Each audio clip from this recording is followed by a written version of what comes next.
Welcome to Realtor Therapy with Steph and Kel.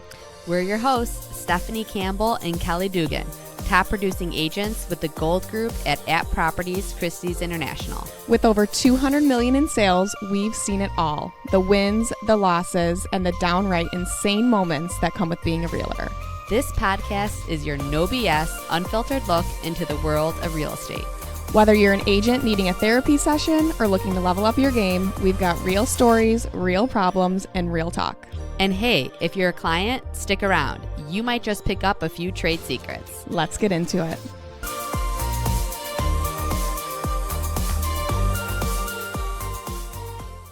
Hey. Hi, guys. Welcome to Realtor Therapy. I'm looking at my face. I'm like, oh my God. You got a facial. You're glowing. It's greasy, just, whatever. No, that's like in. It is. Dewy and moisturized. I'm very dewy. I don't even want to say when I got this facial. I look like the dog's dinner, as the Irish would say. I think I'm going to hold my mic. Really? How are you going to Yeah. type? What am I typing? Well, move your computer then, lady. Well, no, because this is our recording hub. If something goes wrong here, this needs to be visual. What if we just realized we weren't recording if it was behind me, Okay, whatever you say, boss. I don't like Now I holding hear it. your mic. I know, I don't like We holding should it. do our clamps one time, though, because then we could, sit back. I and think relax. our clamps would make this table collapse. This is I'm, mine like, and Stephanie's feeling it Wayfair underneath. build. Oh, wait, no, I think I built this whole table, didn't I? You might have. Yeah, I did. Are you just reminding me so I'm not going to make you stay for editing after this? Guys, so Stephanie has to edit the podcast, and editing is just putting them together and uploading them. So it's Okay, like it's the a uploading. pain in the ass, though. You make it sound like it's easy. It's the uploading, that takes it. And Oh. I could easily record and leave today, which if I had a dime for every time you've recorded and hit the road, I'd be rich. So the one time I want to record and hit the roads, she's like, you have to at least give me 1 hour of your time. It's so lonely in here. I hate being in here by I do too. myself. I do It's the too. loneliest place.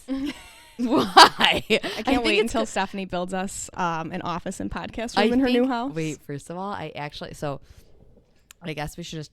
I gotta move my computer. I can't even stand this. This is like cluster. I know. And we I'm need a like bigger leaning. table. Okay, well here think we need a round one, right? Like that red table talk or whatever that is. Okay. So long email. I guess that's just is what it is. In the middle of negotiating very annoying deals right now. Really? What's annoying about it? These frickin' it's like you give these people an inch and they want a mile. Yeah. There is just some really annoying friggin' people out there. And I will say, I do not want to do a deal. Like, when the buyer is unrepresented. Oh, yeah, no. It's just so cringeworthy. It's so cringeworthy. It's not worth it. Do you have an unrepresented buyer on the other side? Yes. Oh. They already canceled the deal once. And now we're potentially putting it back together. But then I have another one. So who were you just talking to that wasn't their agent? That was a different one. Same deal. Oh. I'm negotiating with two people on it, and we're just Okay. trying to put one of them together, whichever one makes more sense. Well, no offense, the agent you were talking to she didn't was sound a like freaking idiot. it too. sounded like the Sorry. unrepresented people might have been on the same level. I was like, "Have you ever done a home sale contingency before?" When she was with Lennar, which means at least she was honest. thank God she was honest. But she was like, last night when I was talking to her about putting a close date in the contract, she left a whole page of the contract blank. And I was like, well, you have to put a closing date. And she's like, well, how would I put that? I don't know when their house is going to sell. I was like, well, we're not just going to give you to infinity and beyond to sell the damn house. We need to have some sort of, And deadline to again, the meet. only reason that we would even take a home sale contingency is because we're kind of getting desperate. And we think that the house that they're listing might sell fast, but I'm not feeling very confident in this agent's abilities. And this literally, Hopefully the market's so good and it's in such a good price point that it just kind of. and you know what, this is actually, since we're already kind of on this topic, we should just make this episode about the relationships that you were saying. Yeah. Because now instantly I'm telling my seller, I'm like, I don't think this agent knows what they're doing. Yeah. And it makes a huge difference. That's why I just really want for this market to get rid of all these realtors that treat this as a hobby. I can't stand part-time realtors. Oh, I just thought of another agent I got to reach out to that is a teacher and also a realtor and It's not a priority to him. I'm like, wait, oh God, I gotta. I know, and my thing is like everyone has to start somewhere. I am empathetic to newer agents only when they're honest. Only when they're honest. If they're like honest with me and they truly need like okay, we at the end of the day we have the same goal, right? To get to the closing table. So if I need to help you a little bit on your side to help us get there, fine. I was trying to educate her. You were. I thought you were being very nice. Yeah. But no, I wanted to make an entire episode on just like how important it is to have a good reputation as a realtor. Not even necessarily, I mean, of course with the public and with your clients, yeah, but like I'm talking about in the realtor world. Like you do not want to have the reputation of like an agent that's so terrible to work with, or an agent that flies off the hinges off of like I'm shaking my head. People can't see me. I'm like, yes. Preach. Preach. An agent that, you know, flies off the hinges for like the most minuscule things.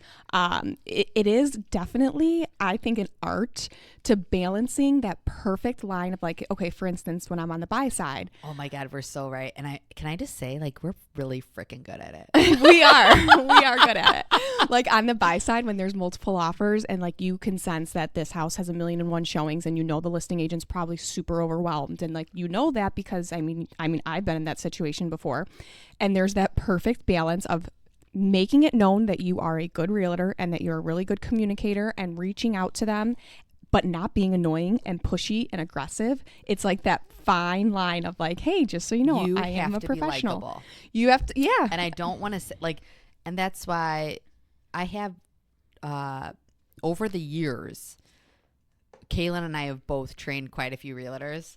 And I mean, like, look at this prodigy. Stop. But I will say, I feel like I just do everything that you do. Well, when it comes to picking up the phone and calling, like I wasn't probably a big phone caller before I got in real estate. Now I call everyone. You weren't. You don't. You remember that? I remember. Do you? I remember. Oh my God! Tell me what you remember. I want to hear it. What? I remember like calling you and you're not answering or something. And like I remember thinking in my head, like the thought crossed my mind, like this generation. Wow. I'd love to know how you really felt in the beginning of our relationship. But literally now you are. And now I'll call anyone. You were literally so. I mean, that was probably like the very tip of top. Like, well, yeah. And I feel like that you just probably weren't used to like who nobody makes phone calls. Right. Even my age, nobody talks on the phone unless like we're in a field where we're used to it. Right. No, totally. We don't have time for the text messages. That's what it is. Yes. I will say us, like my texting is literally like other people's email. Yeah. Like it is like these messages roll in all freaking day. And it's like I have to thank God for the unread because I have to leave some unread to know that I have to get back to them. I love that feature. And so it's just a product of this environment. Yes. So this is actually something I remember telling Stephanie when it was like maybe 3 years into the business. And I remember telling you because I had gotten a deal for my clients because it was, I knew the agent on the other end and it was multiple offers. And I told you this like years ago. I was like, one thing you did not tell me, which honestly, I'm probably happy that you didn't at this point. But I'm like, one thing you didn't tell me about real estate when I got in is that it's all about who you know. And you were like, well, yeah, you figured that out by yourself. Because like, what was I going to do with that information? And I will say, I just did this recently. I talked to a younger agent on the phone, or maybe going to be a realtor on the phone. Okay. I almost want to say like, if we could probably do this, like we could hold interviews of realtors, like you and I interview realtors and tell them like right off the bat give them a score of likelihood to be successful. I mean, that sounds like the rudest thing on the planet. It's like the American Idol for realtors. But because I think it's a lot to do with personality and psychological who you know, like common sense. That's the biggest. What you expect. You can't be like a dodo. Common sense, right? But I will say I knew instantly when I met Kelly that she'd be good at it. Oh my gosh. And I do mean it. And I will say it's funny because this girl that I was like I don't want to say interviewing, she was just kind of dipping her toe in the water. Her dad told her to call me. I know her dad, blah blah blah. And I said to her on the phone, I was like, Kelly says to me that I didn't explain some of the negative stuff enough. Yep. Vacations. So like I was like, I'm gonna tell you some more of the negative stuff just to make sure like you really understand. But I do think she has also what it takes. I said this to her on the phone. I was like, I think you have what it takes to be successful. Yeah. And like, I do not say that to people. No. Unless like I really mean it. It's funny because I'm actually in the middle of negotiations with one of my I'm actually kind of friends with both of them. They're two sisters. One sister's older than me and the other one's younger than me. I'm right in the middle. And I was talking to her older sister on the phone, and has that very direct personality, but she's super kind at the same time. She's a nurse. So she has that. And she's like, wait, you think she wants to be a realtor? No, I mean, she was like, she made a joke like, oh my gosh, I don't know how you do your job because I'm also doing a sale for her mother-in-law at the same time. And then I'm working with her sister. So she's like, I don't know how you do this and blah, blah, blah. I'm like, actually, she's like, I don't know if I would love it or what she said, but I'm like, you actually just knowing your personality, like I grew up with her. I'm like, I think that you would honestly be really good because you're direct, you're straightforward. Anything that goes like the worst type of personality trait in a realtor, in my opinion, a non-communicator, that's always going to be the number one take home. Right. But number two are ones that like you could just tell the most minor hiccup and they get so flustered and they're like, oh my God. And I have actually said to agents, and it felt weird because they were significantly older than me.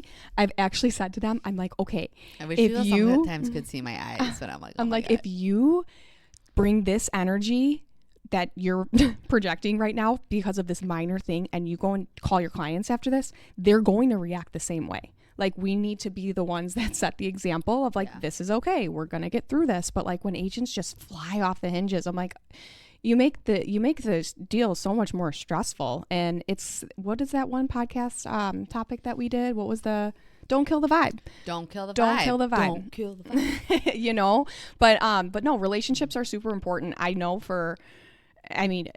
my clients, we just closed on a house today and the house was listed for $699. We saw it was on the market for a solid probably 4 or 5 days by the time we saw it. So in our heads, we thought there was a little bit of negotiating power, and I think we came in at $675, and then we ended up coming up to $685 and nothing was signed yet. And the agent called me and was like, look, and I know him, have a great relationship with him. I also love this agent. And he was like, look, like we just got 2 offers at asking price, and he's like, I don't know who these agents are. One of them, what kind of dragged their feet. They showed the house like 4 days prior, took 4 days to submit an offer. So they just weren't showing good signs that they were going to be on top of it. And he literally talked his clients into going with us, even though we were at $685 and these other offers were at $700, just because of the faith that he had in me and closing it. And because his clients were on a time crunch, they really didn't have the time to waste. And that was worth more to them than getting more money and taking that risk with an agent that was kind of not known. That's awesome. But also at the same time, when I say this, I'm like, I don't want to put shame on like the newer ones too, because I remember fighting that fight.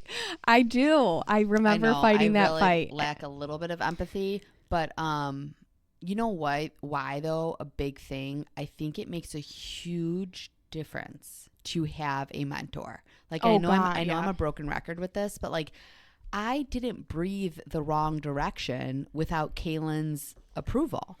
Right. And like, so for an agent to send me a contract and for an entire page to be blank that needs to be filled out and then try to tell me that they can't fill out a portion of it. Right. I'm like, who are you talking to and who's training you? It is the Wild West to just release these agents out into the public to represent clients in a professional way and for them to have no idea what the freaking hell they're doing. I know. Like I'm saying, you would have never done that. It's okay to be caught off guard on a conversation, be like, oh, listen, I'm new, this and that. Like I would be like, oh my gosh, that's great. But to be confidently wrong and new is completely different. That is different. When you have an agent who it's one of those black and white things where they're saying something so confidently that you know is wrong. I'm like, I'm not about to have a pissing match with you on who's right and who's wrong because I literally know that the closing date can be put right now. Like that kind of thing. It's so, I'm really annoyed about it. And that's why I think it's huge. There should be like how there's appraisals where you have to have like a mentor to kind of guide you a little bit. Yeah, there they don't should require be a little bit stricter rules before we're just going out and handling the biggest investment of people's person's lives. Biggest investment. Yeah. I think it's crazy because I will say like I had Kaylin. She probably got annoyed with me. Oh, yeah. I stalked you. But I'm saying like I would have her proofread like things before I sent. Like I was so wanted to make sure I was doing it right. So I don't know. But not everyone works that way. And especially think about it, like me and you both went into this wanting to make it a success. Whereas if there's people who it is their part-time thing, they just don't care as much. And I think that's kind of what it boils down to. I was really hoping that like some of like the realtors would get like weaned out with all the new rules. I'm not really seeing it yet, but I know. But whatever, you know, there's bad people in every profession. There's just our profession's just saturated with them, unfortunately. It is crazy. Yeah. I think it's just because it's so easy to get licensed, essentially. Like, it really is not a hard thing. And honestly, HGTV and $1 Million Listing and all these shows have glamorized it so much. Yeah, there's nothing glamorizing about it. People, I hope nobody's looking. This is one podcast that I could really do with people not looking at me, because you'd see it's the opposite of glamour. I worked out. Well, that's what we're talking about. It isn't always glamorous. I mean, it's 12:30. I worked out at 6:15 this morning. You're dried and frizzy. Surprised you didn't make a comment about it. No, I think you look cute. I met with the architect at, directly after that, and then I came directly to meet you. So I have not, whatever. But the point is what we were trying to say in this. The moral of the story of this podcast is that your reputation among your field is so important. I thought about starting an app. Maybe I'm giving away my. No one patent this. Should you even say it? I don't even No, know. I don't think that it would be, honestly, when you think about the logistics, it probably wouldn't work out well. But I've always thought about an app that is through like National Association of Realtors, and it's a way to review other agents. They already have an app like that. Like, I could review an agent that I work with? It's yeah. Oh, I didn't know that. I just don't think it took. It was called Peer or something. The only thing, there's like so much room for error in that, because I'm sure that there's agents out there that might feel a certain way about me. I'm not saying everyone loves me. I've definitely had my fair share of debacles with other realtors. I don't think so. But I think the important ones like me. That's all that matters. Not somebody that didn't really much so deserve it. Right. So I think you'd be fine. Okay.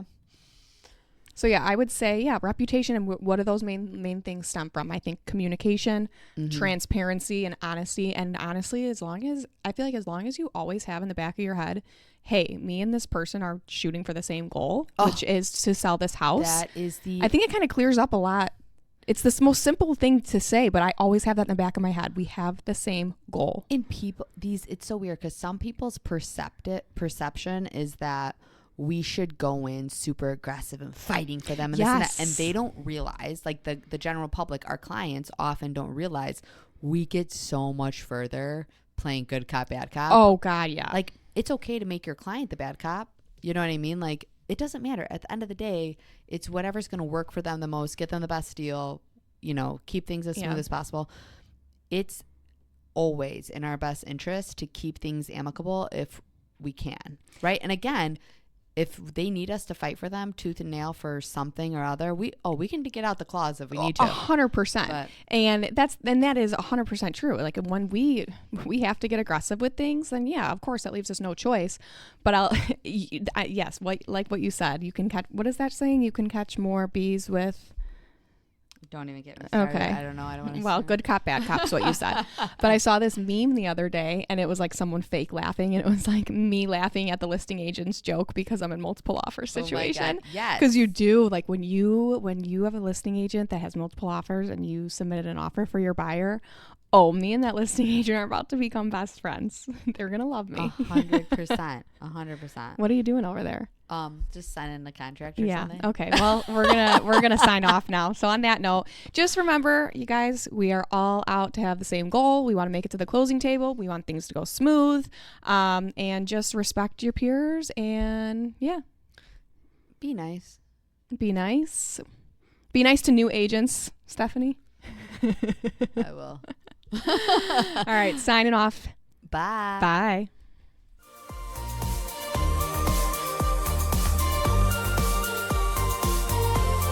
That's a wrap on Realtor Therapy with Steph and Cal. If you loved what you heard, subscribe, leave a review, and follow us on social media. Got a wild real estate story or a topic idea? Drop it anonymously in the form in our show notes. We'd love to hear from you. Until next time, keep hustling, stay sane, and remember, we're all in this together.